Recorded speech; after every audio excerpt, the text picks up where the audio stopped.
you, right, try to manage first two parts very well, which is the ADAS model.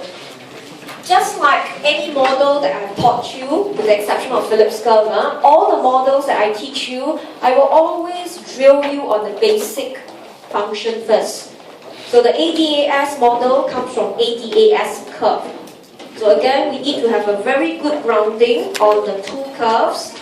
Again, we must know the slope and the intercept so that we can discuss movement and shift. So this two is primarily tested in section A. So if you ask me for the prelims, please study up to AS curve at least. Alright, don't just stop at topic 6. If you stop at topic 6, it's a little bit insufficient. You can put aside topic 7 if you're not ready. Then topic 8, study up to AS curve, so that you have enough questions to cover for your true-false question.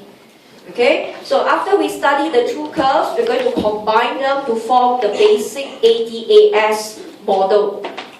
Okay, now there is a problem with this model. Okay, the problem with this model is actually this. Okay, you can see you can split into two. Alright, so let's say if the AD goes up, the supply goes down. Okay, this is the case where you can see in the economy, prices will go up. Okay, however, if you use the same model, for example, AD drop, right, or the aggregate supply will to increase. Okay, so example, export drop in Singapore. Supply increase, example, due to wages drop. That's why firms will supply more. This will tell you price will drop. So this is impossible. So that is the problem with the basic ADAS model. If you want to use it to discuss prices goes up, be it shift AD or AS, it still works for all economies.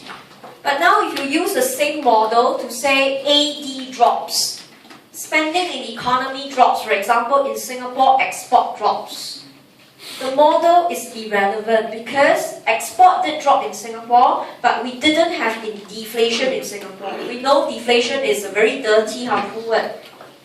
So that's not relevant, the model fails. Or if supply of goods goes up because wages drop. But we already know when wages drop, prices will drop. Firms will increase price, but slower. But the diagram will show P drop.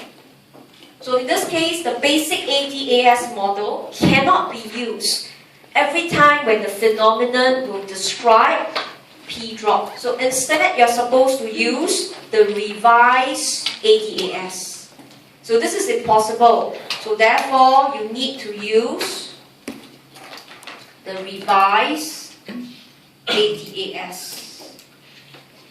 Alright, that you say in this case pi drops and not P drops. So that's why part 1 and 2 are interrelated. Part 2, the revised ADAS model, is more accurate. That in Singapore we don't see prices drop, we saw inflation rate drops. We still have inflation.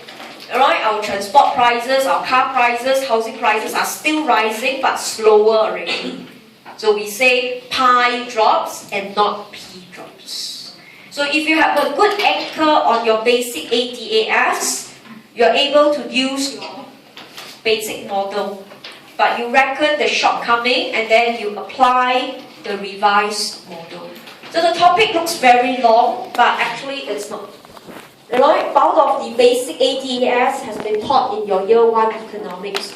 So over here, I will only drill more on the respective curves so that you will know, okay, what will shape the curve and therefore change the slope of the curve to discuss the model.